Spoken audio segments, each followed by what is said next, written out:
Сәлеметсіздер ме, құрметті студенттер. Мен Семей қаласы көлік колледжінің тарих және география пәнінің оқытушысы Имангалиева Гаухар Сайлауқызы. Бүгін бізде география пәні бойынша номер 25 сабақ, тақырыбы Солтүстік Америка елдері ақш, Канада. Сабақтың мақсаты Солтүстік Америка елдері ақш, Канаданың экономикалық, географиялық жағдайымен танысу, халқымен, табиғат ресурстарымен және ең бастысы географиялық орналасуымен танысатын боламыз. Солтүстік Америка батыс жарты шардағы құрлық жер аумағы аралдарымен қоса есептегенде 24,25 миллион километр квадратты құрайды. Солтүстік мұзды мұхит құрлыққа тереңдеп еніп жатқан Гудзон шығанағымен, Мексика шығанағымен, Калифорния шығанағымен қоршалған. Ірі аралы Гренландия, ірі түбектері Будия, Милвилл, Лабрадор, Флорида, Юкатан, Аляска, Калифорния. Солтүстік Америка шеткі нүктелері: солтүстігінде Мерчисон мүйісі, оңтүстігінде Мариато мүйісі, батысында Принц Уэльс мүйісі, шығысында Сент Джонс мүйісі. Солтүстік Американың халқы саны 480 миллионға жуық, байырғы халқы үндістер мен эскимостар. Ең алғаш халықтар 25-40 мың жыл бұрын Еуразиядан Беринг бұғазы арқылы, демек Солтүстік Америкаға келген екен. Солтүстік Американың ірі елдері: Америка құрама штаты, Канада, Мексика. Және де туларына назар аударуларыңызды сұраймыз. Бүгінгі біздегі өтетініміз мемлекеттер бұл, соның ішінде Америка құрама штаты. Америка құрама штаты Солтүстік Америкада орналасқан, батыс жарты шарындағы ең ірі ел.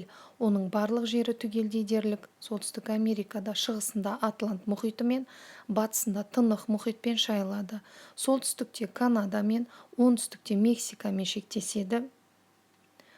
Америка құрама штаты Солтүстік Америкадағы мемлекет, аумағы 9,5 миллион километр квадратты құрайды. Территориясы бойынша әлемде 4-ші орын. Халқы 320 миллион адам, әлемде халқының саны бойынша 3-ші орынды иеленеді. Және барлығымызға белгілі астанасы Вашингтон қаласы. Шаруашылығына келетін болсақ, елде мұнай мен табиғи газдың, тас көмір, металдардың қоры мол. Өнеркәсіп өнімдерін шығару жөнінде дүние жүзінде бірінші орын алады. ақш-тың шаруашылығы сан салалы, ең жетекші саласы машина жасау өнеркәсібі. ақш-тың 125 қаласында автомобиль шығарылады және астық, сүт, ет, құс өнімдерін өндіруден дүние жүзі бойынша бірінші орын алады.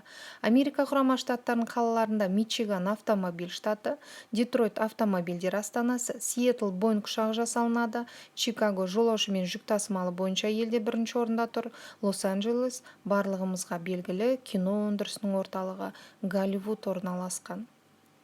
Ендігі халқына келетін болсақ, ақш дүние жүзінде халқы неғұрлым тығыз қоныстанған 20 елдің ішінде 18-ші орынды алады. 1 километр квадрат жерге 27 адам, байырғы халыққа 1% шамасында. 19 ғасырдың басынан бері жер шарының 70-ке тарта елінен 55 миллионға жуық адам осында қоныс аударған. Халықтың 4/3 бөлігі қалада тұрады. Жалпы саны 9 мыңдай қала бар. Соның ішінде барлығымызға белгілі ең ірі қаласы Нью-Йорк қаласы.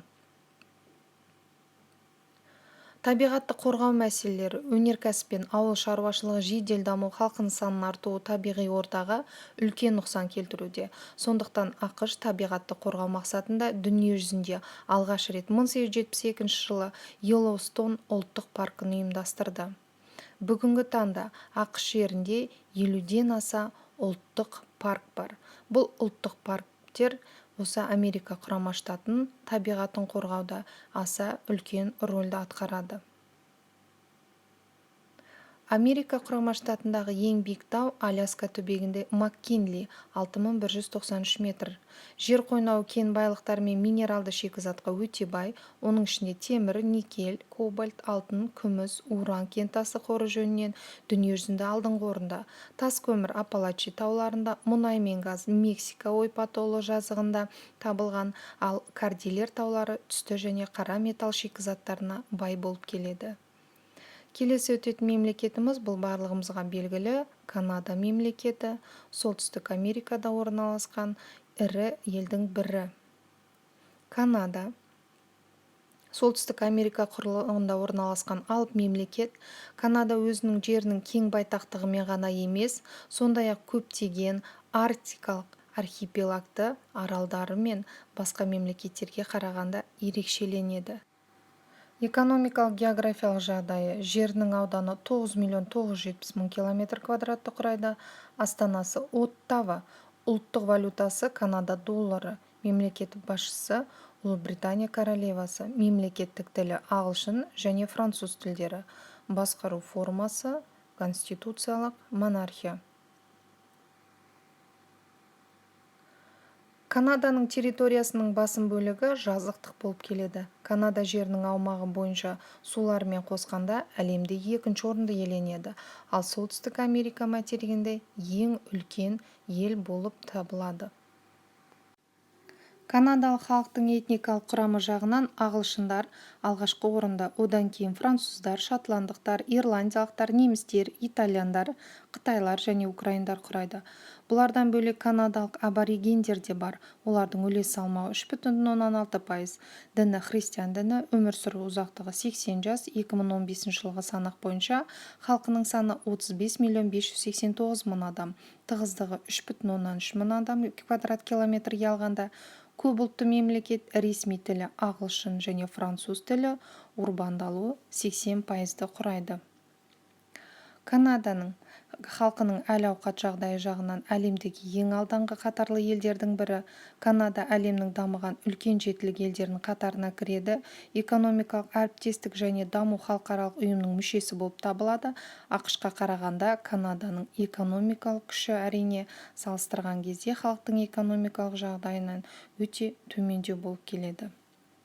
Пайдалы қазбаларына келетін болсақ: никель, мыс, темір, мырыш, алтын, мұнай, табиғи газ, калий тұздарына өте бай. Мырыш пен никель дүниежүзілік қордың 2/3 бөлігін құрайды. Уран мен қорғасының 5/2 бөлігі, титан мен мыс темір рудасының 1/3 бөлігі Канада мемлекетіне тиесілі екен. Өнеркәсіптің өңдеуші салалары: машина жасау 35% өнімді, тамақ өнеркәсібі 19%, металлургия 13%, қағаз және ағаш өңдеу өнеркәсібі 13%, химия өнеркәсібі 11% құрайды. Канада энергоресурстарды экспорттаушы мемлекеттердің бірі болып табылады. Демек, көріп отырғандарыңыздай, жылу электр станциялары 21% құрайды. Бүгінгі тақырып бойынша осы. Үйге тапсырма. Бірінші тапсырма: ақш пен Канаданың ауыл шаруашылығы мен өнеркәсібі жайлы қысқаша мәлімет жазасыздар. Екінші тапсырма: ақш пен Канаданың ең дамыған автомобиль жолдары мен ұзындығын анықтайсыздар. Және үй тапсырмасын Canvas платформасы арқылы менімен демек Гаухар Сайлауовнамен кері байланыс жасау арқылы орындайсыздар. Тыңдағандарыңызға рахмет.